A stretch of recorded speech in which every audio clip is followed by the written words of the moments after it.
Good morning, everybody. I wish that there was a lot better content on YouTube about how to door gap a car, but frankly, everything that's out there is not very good. So I'm going to show you how I'm doing it on my car. As I always say, learn with me, not from me. So, you guys that are pros are surely going to post up in the comments down below and hopefully add some stuff to this, that helps other people and tells me maybe what I'm doing wrong. So here's how I'm kind of approaching this.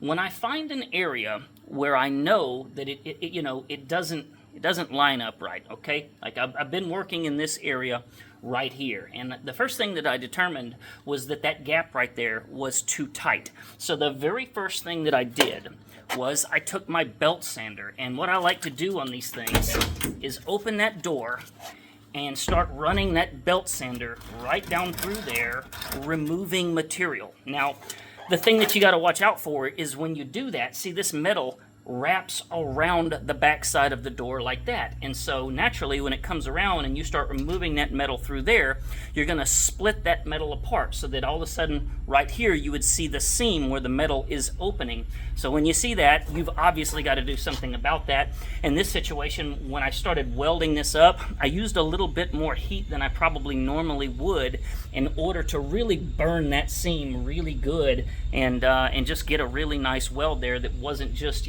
on this artificial edge, if you will. So once I got that done and I got it welded all the way down through here, kind of the stages of what I'm doing here is, in the first stage, you can see right there, everything is just straight up ugly bare weld.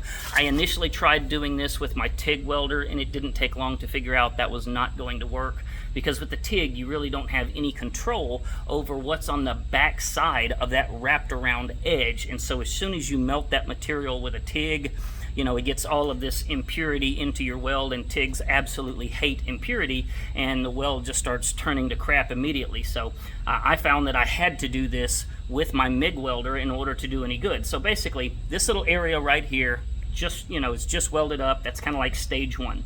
Stage two right here is where I'm pretty much using my belt grinder, and I'm just kind of going down through there and sanding that weld down. I like to use this, wooden belt sander because it just leaves me a lot straighter edge, than trying to take, there we go, a tool like that. Like if I start going down through there like that, I'm not going to get that terribly straight, it's just not realistic.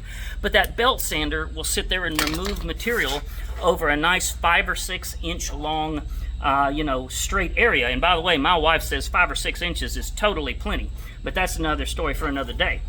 So you remove some material down through here, and what I've found that I really like to do is, once I've removed that material, I like to use something really interesting. So this is a diamond cutoff wheel by the folks at Bad Dog Tools. No, I'm not sponsored, and yes, I wish it was.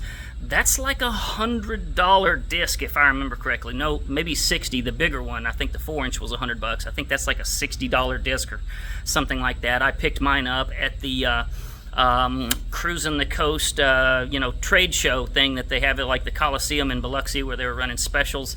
I want to say I got a 3-inch and a 4-inch disc for like $160, so pretty good deal. What you might notice about this is, there's diamonds on the end of it, so you can cut with the end of it, or there's diamonds on the side of it. You can cut with the side of it.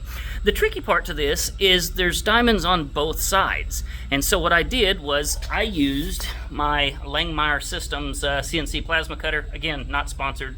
I just give that thing plugs all the time because they're awesome. LangmuirSystems.com. So, little $4,000 CNC plasma cutter.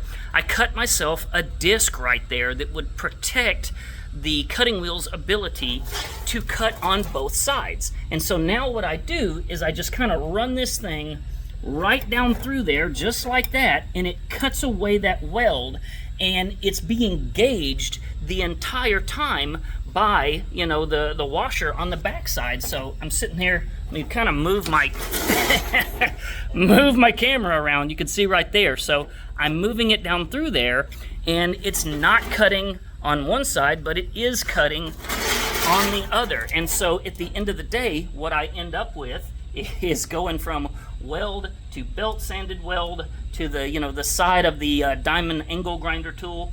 And then when I'm done, I just take a traditional little sanding wheel like that right there and come down through there and just kind of do away with all of the hard edges, which you can see I've done right there. So, I'm pretty lucky in that this entire door right here is really in pretty good shape, and that instead of having to just do the entire thing, I'm just making little adjustments here and there to get the gap that I want.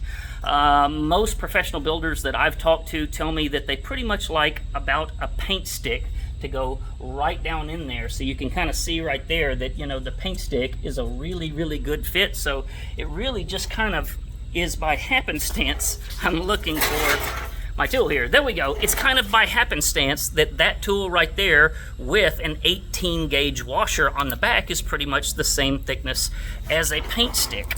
And so that's what I'm doing. I'm just welding it up and then removing the material kind of in stages, and I'm pretty happy with it. It seems to be coming along quite well. I just wanted to share that. That's how I'm doing it. Maybe it's terrible and you pros can tell us down below, but that's what I'm doing. Anyways, appreciate you guys watching. Like, subscribe, all of that good stuff.